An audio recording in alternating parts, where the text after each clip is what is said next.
Up. So Jeff can take over next week. Get back in the saddle. That'll be that's encouraging to all of us, because Jeff's been through a lot with heart surgery. We left off last week right in the middle of a riot. Congratulations, Nicole. We were so excited about Damien with the good work. Acts 19, we're going to be down in, we're going to start it down in verse 32 in just a second. But we left off last week right in the middle of a riot in Ephesus. It's from Paul's third missionary journey. He had spent over 2 years in Ephesus. Started in Antioch, traveled across what we call Turkey, and kind of settled there for 2 to 3 years as a home base. Very successful in his evangelistic work. So successful that the Jews weren't too happy with him.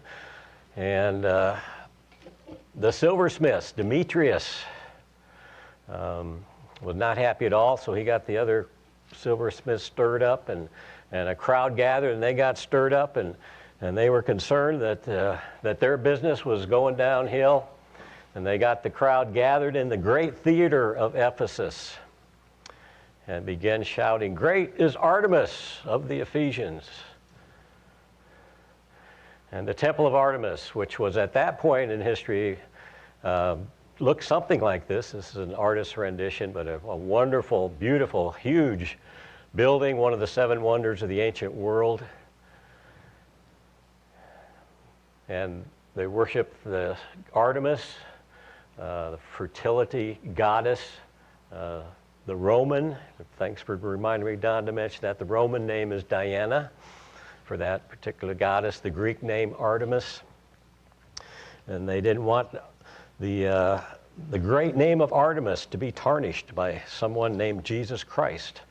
So they stirred up a riot.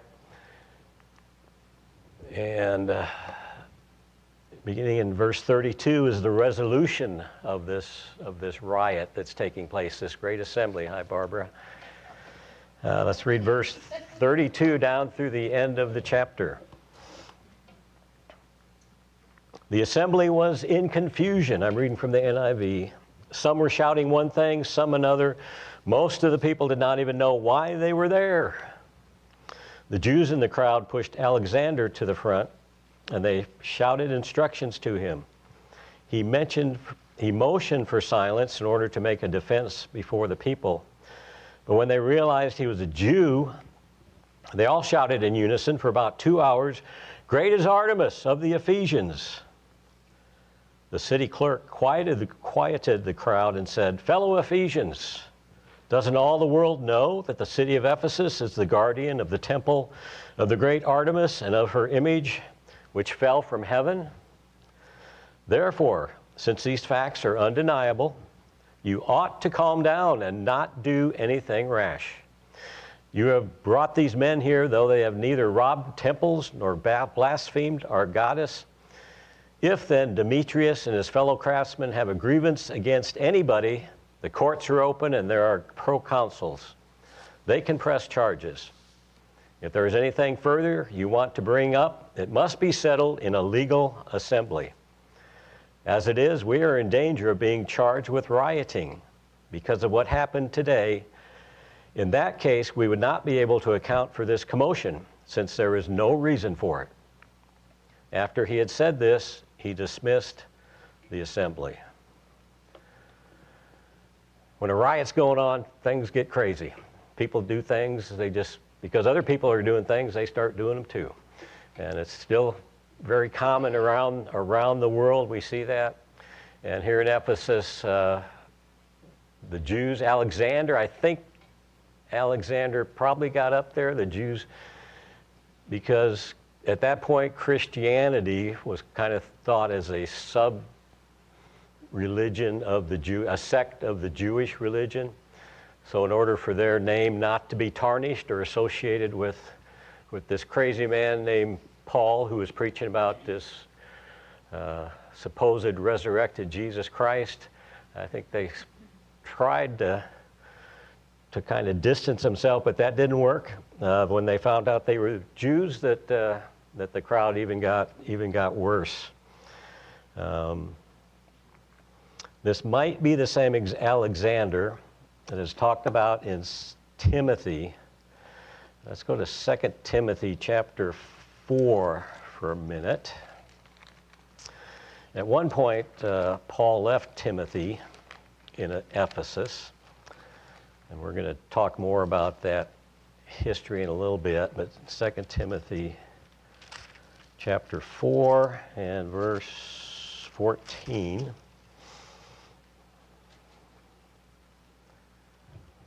I'll get there in a minute.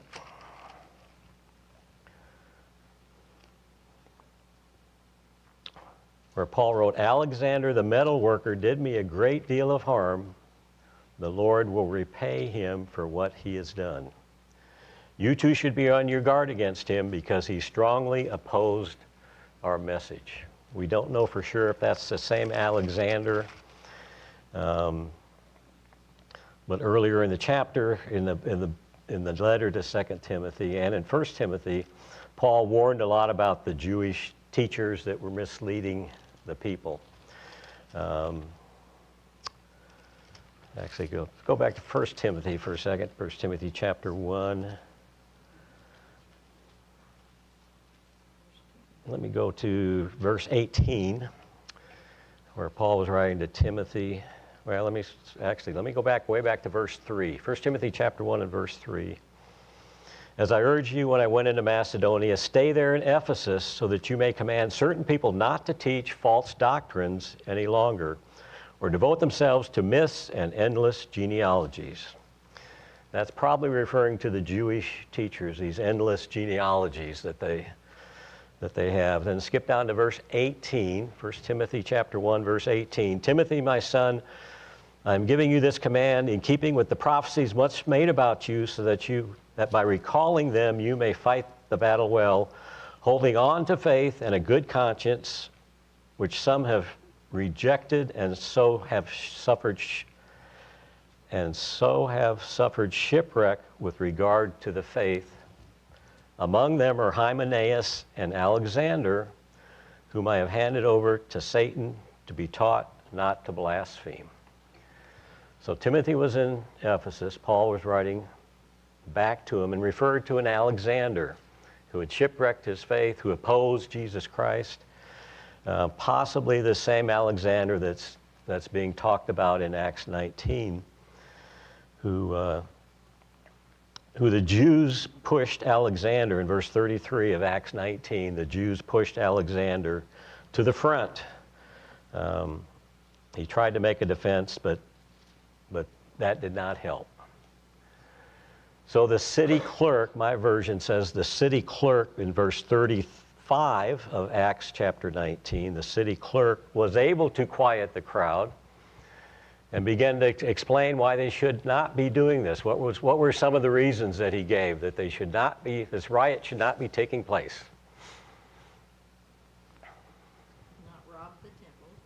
It's not what? Robbed the temple.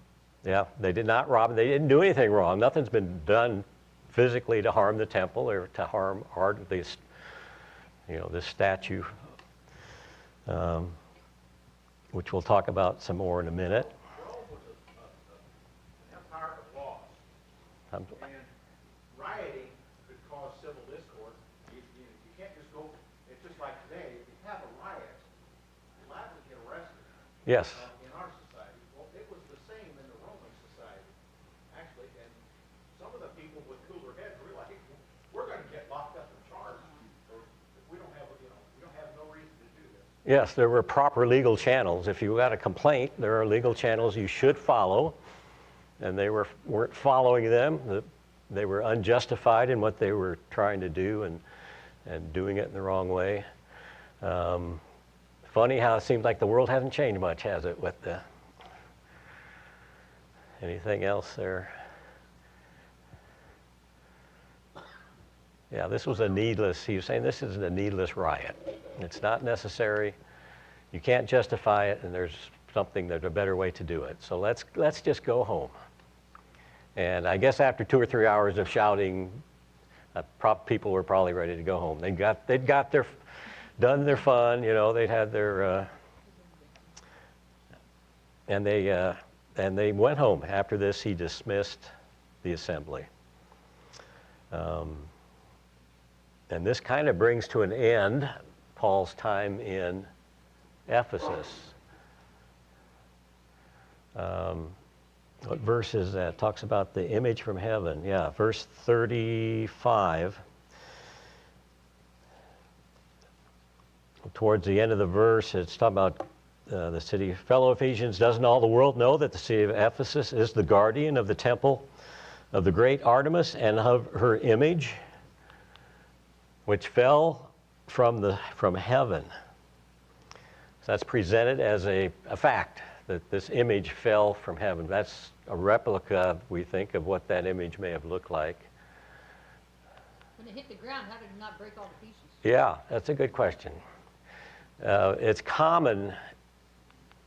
Let me talk about when I was, this 20 years ago was when I was able to be in Ephesus, and part of the tour group was a man named Richard Oster. Some of you may have heard of him. He's taught for many, many, many years at the Harding Graduate School of Religion, written many books, and he is an expert, one of the world's experts on Ephesus. And on the tour bus, I always tried to sit as close to him as I could, because all these Harding graduate students were on the trips. They were always coming to him and had questions about lots of things. I tried not to bug him much because the Harding students were bugging him a lot, but he's brilliant. And when we got to Ephesus, the people in Ephesus knew him, the city officials, and they have a special museum. And so they took our group on and gave us a special tour, took us behind the scenes, the current stuff they were working on and digging on. And it was wonderful to spend time with him. But he talked about that it is common for meteors. If a meteor came down and they could find a piece of rock, that was something they worshiped, because they felt that was something that not only came from heaven, it came from Zeus, the great god, the Greek god, the god above gods. That Zeus had sent them a gift, and therefore it should be worshipped. This was a big rock in Cyprus, which many people think was a piece of a meteor. This was an ancient coin. Where am I? Do this right here. Yeah, and these are kind of rocks here. I find this interesting because this looks like Satan himself, doesn't it? With the people finding something to worship. It's still true today. People want something to worship, whether it's the sun or the moon or your favorite football team or your money or whatever it is. We still find things to worship. So it's thought that there was a belief that this statue actually came down from Zeus. Probably didn't, because if a meteor would not have all these fine features to it. But it certainly helped to make the statue more important if people thought in their minds, this came directly from heaven.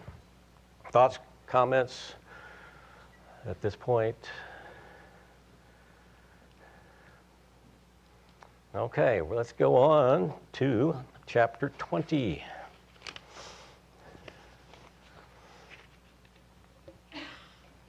Acts chapter 20. When the uproar had ended, Paul sent for the disciples, and after encouraging them, said goodbye and set out for Macedonia. He traveled through that area, speaking many words of encouragement to the people, and finally arrived in Greece, where he stayed 3 months. This is the part of Paul's third missionary journey where things get a little confusing, because there's not a lot of detail explaining exactly where Paul's at or what he's doing. It talks about him leaving Ephesus, and going up. Oh, I did a poor job with that map. Let me go back. I should have reviewed that better.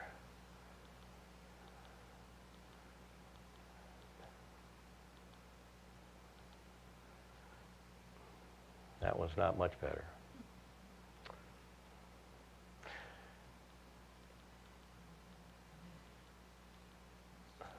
I apologize.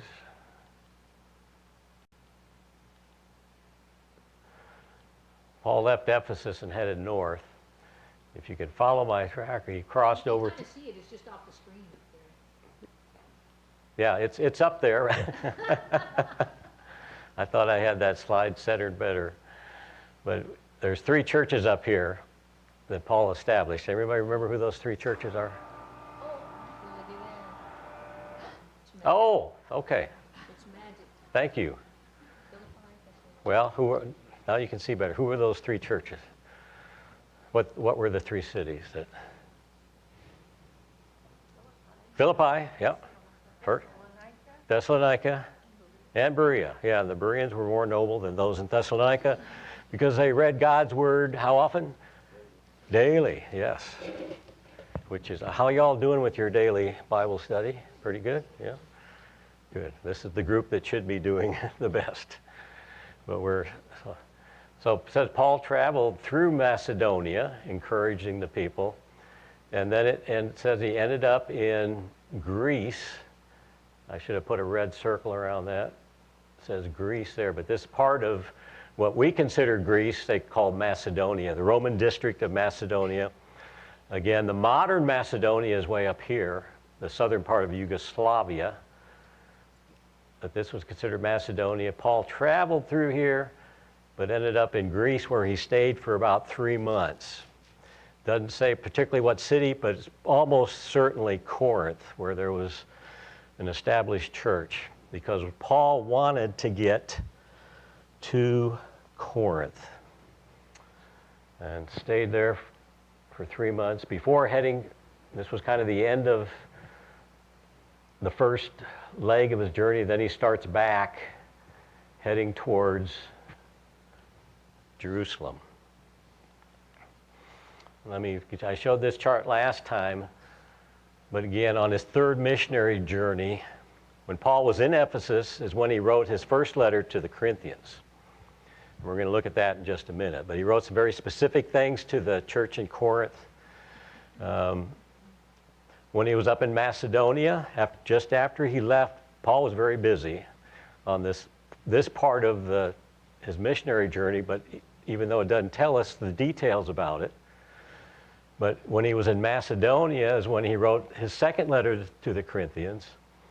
And these two have a lot of things in common. And it's thought when he got down to the Corinth is that there's some difference of opinion, but Galatians may have been written on this part of his trip, but certainly Romans, the book of Romans, was written when he was in Corinth. Those 3 months that he was at that point.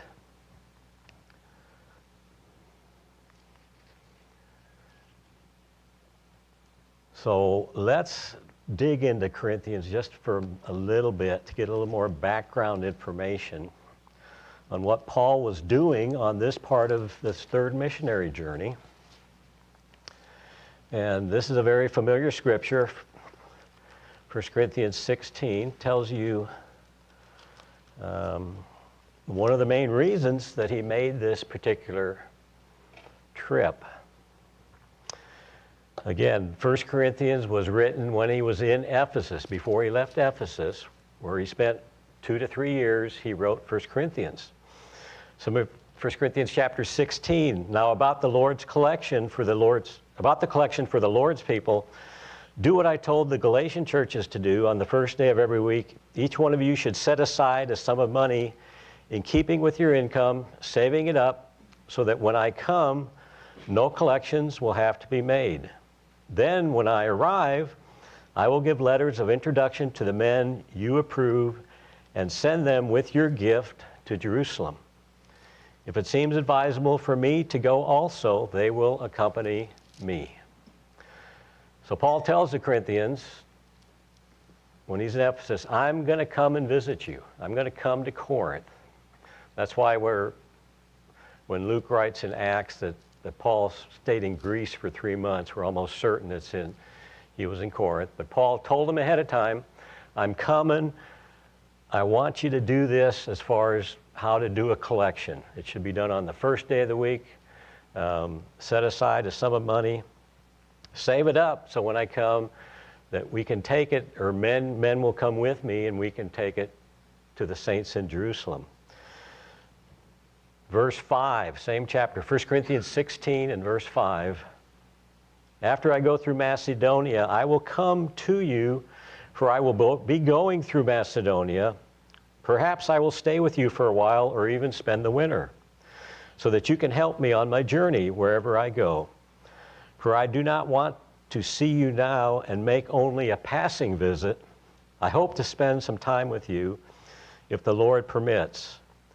But I will stay on at Ephesus until Pentecost, because a great door for effective work has opened to me, and there are many who oppose me.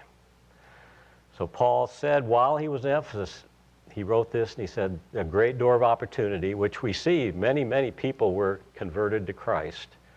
And Paul took advantage of that great door of opportunity, but there were many who opposed him, such as Demetrius the silversmith, who created the riot, and many of the Jews who opposed him. But he wanted to come to Corinth, and he did. And he stayed there 3 months. Perhaps he left Ephesus, perhaps the riot in Ephesus caused him to leave a little bit early. Because here he says he wanted to stay at Ephesus until Pentecost. And as we read and eventually get to Troas, which he actually spends Pentecost over in that part of the country.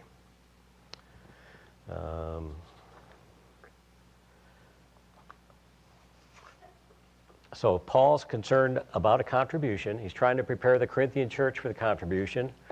So when he gets up to Macedonia, he writes another letter. We call it 2 Corinthians. So turn over to 2 Corinthians chapters 8 and 9. And these you know very well also, because both of these chapters almost deal totally with this contribution that Paul is wanting to take back to Jerusalem.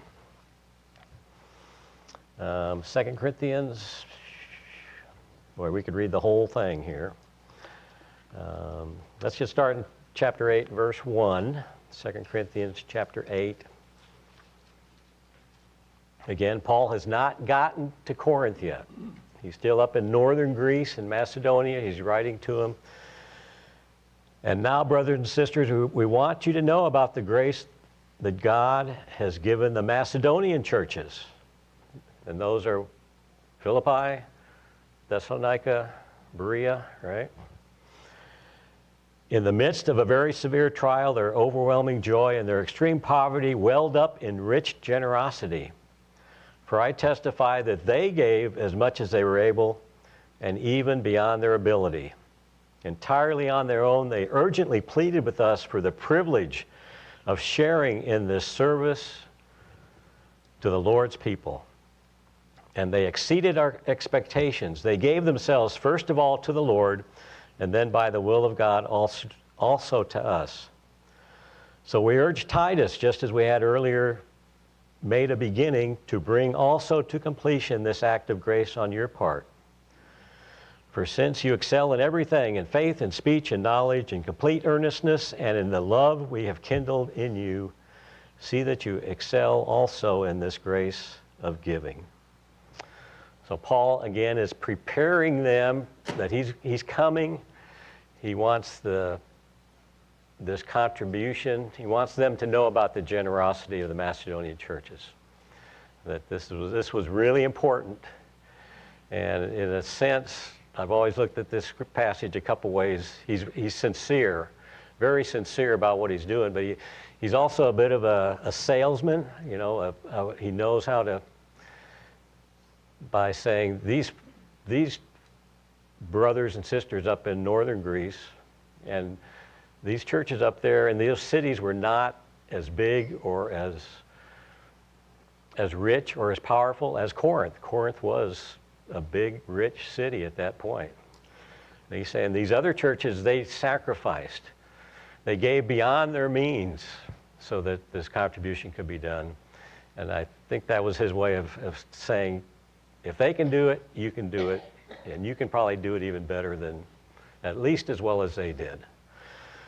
So excel in this grace.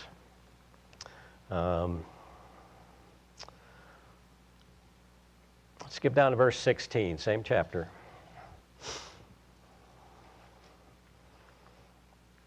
Thanks be to God who put into the heart of Titus the same concern I have for you. For Titus not only welcomed our appeal, but he is coming to you with much enthusiasm and on his own initiative. And we are sending along with him the brother who is praised by all the churches for his service to the gospel.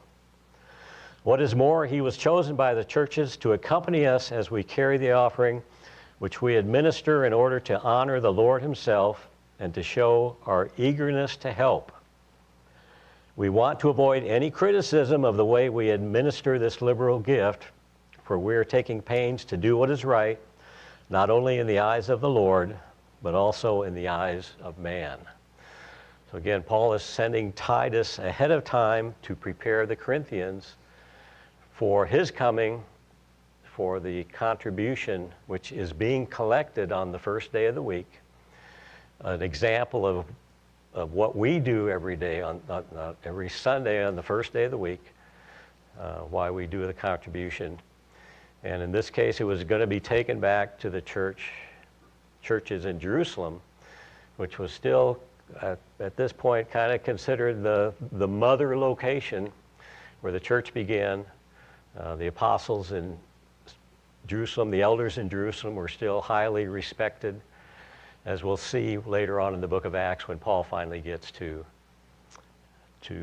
Jerusalem. Thoughts, comments, questions at this point?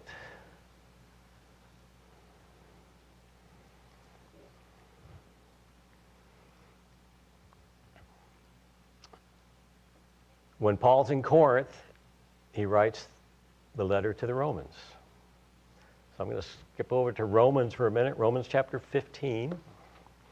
This gives a little more detail about what Paul's plans are, what he is doing.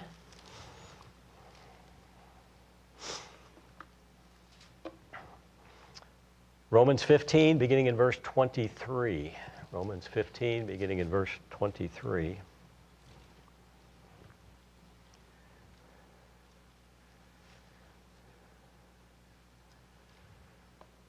But now, there is no more place for me to work in these regions. Again, he's writing from Corinth. And since I have been longing for many years to visit you, I plan to do so when I go to Spain. I hope to see you while passing through and to have you assist me on my journey there after I have enjoyed your company for a while. Now, however, I am on my way to Jerusalem in the service of the Lord's people there. For Macedonia and Achaia were pleased to make a contribution for the poor among the Lord's people in Jerusalem. They were pleased to do it, and indeed they owe it to them, for if the Gentiles have shared in the Jews' spiritual blessings, they owe it to the Jews to share with them their material blessings. So after I have completed this task and have made sure that they have received this contribution, I will go to Spain and visit you on the way. I know that when I come to you, I will come in the full measure of the blessing of Christ. So Paul is writing to the church in Rome. He's still in Corinth. But he says a number of really important things. One, that his long-range goal is to get to Spain. We don't know if he ever made it. We know he made it to Rome. Had to go through a shipwreck to get there, and 2 years in prison in Caesarea, back in Israel.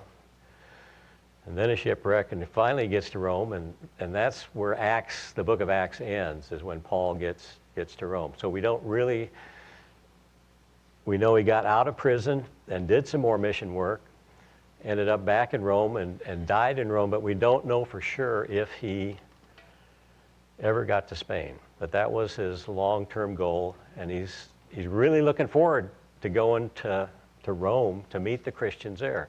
He's never been there, wants to meet them. The last chapter of Romans is amazing because Paul's list of people that he knows, he says, say hello to this person, this person. He's got about 25 people that he already knows in Rome, and he's never been there. And it's amazing. They didn't have WhatsApp, they didn't have FaceTime, they didn't have WeChat or any of these other communication tools. They just networked and knew each other and talked about each other, and they had close fellowship, 1,000 miles apart. They still somehow seemed to have this connection, which was really important.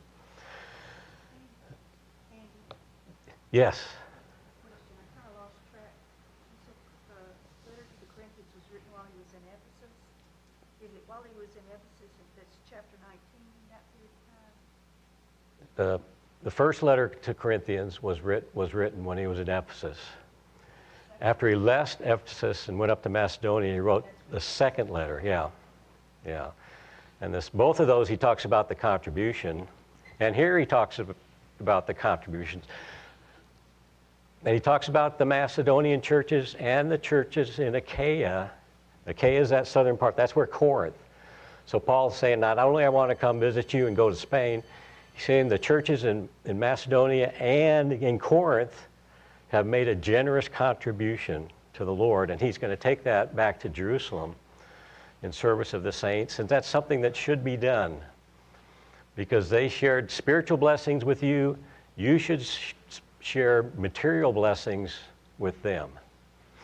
And that concept, along with what Paul wrote in 1 Corinthians 9 about if someone shares the gospel with you, they shouldn't have to do that for free.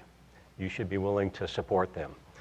That's why we justify having a minister that we actually pay a salary to, because he's not expected to do that on a volunteer basis. But he's gonna come to Rome, and God makes it happen. Other thoughts, comments there? Yeah, Jeff. I'd have to go back and study New Testament and first century culture, but I wonder if there were kind of like two reasons why he wanted them to give on the first day of the week. One was because they were coming together and it was convenient to bring all that together and collect it at that time.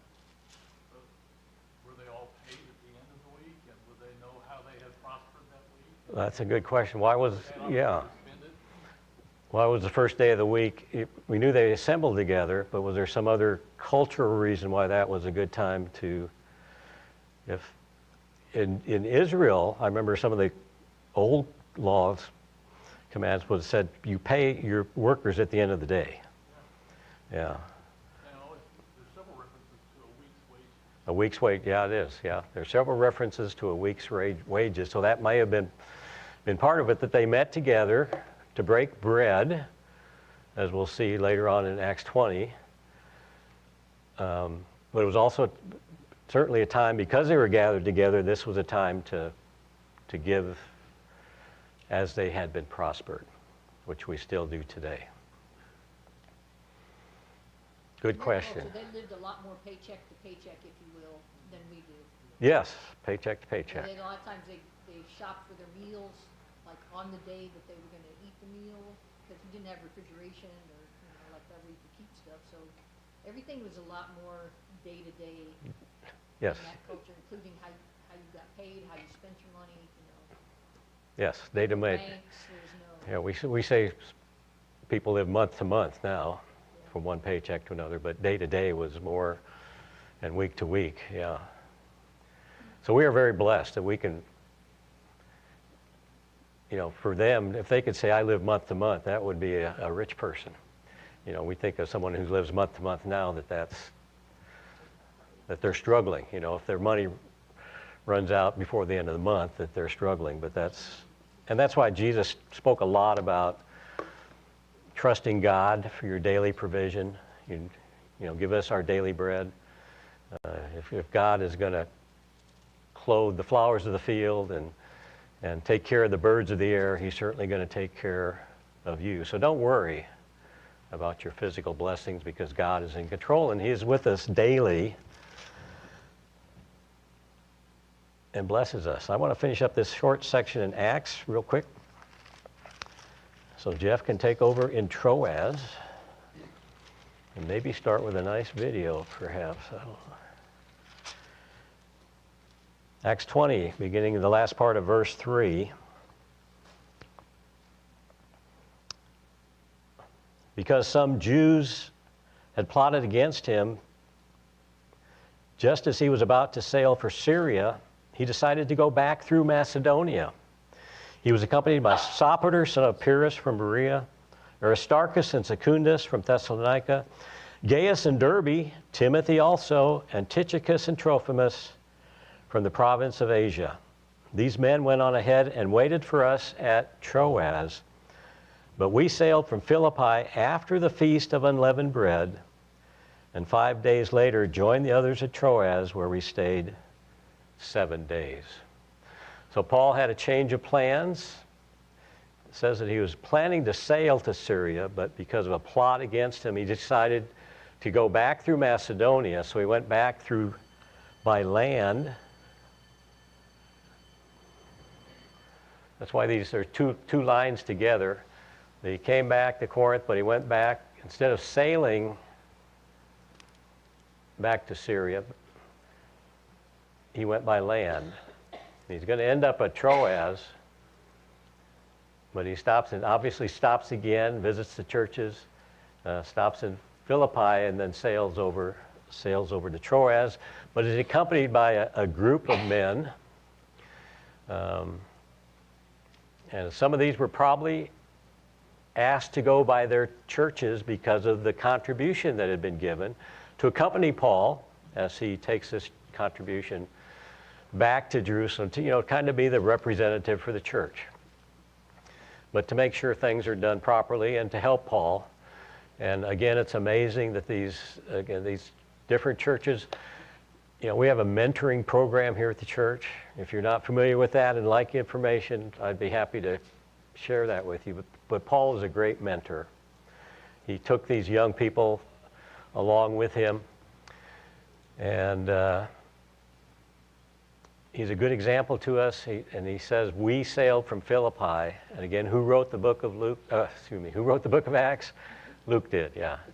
So when you see the we, that means Luke was physically there with Paul at that time.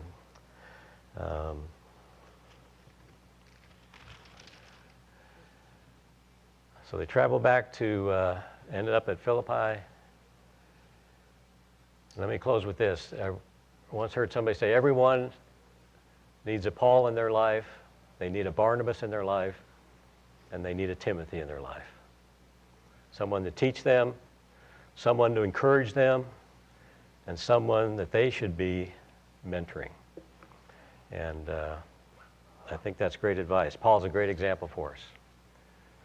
And we don't have time. We need to quit. I'm sorry to run over. Thank you for all your attention. God bless you. We'll have a great worship together.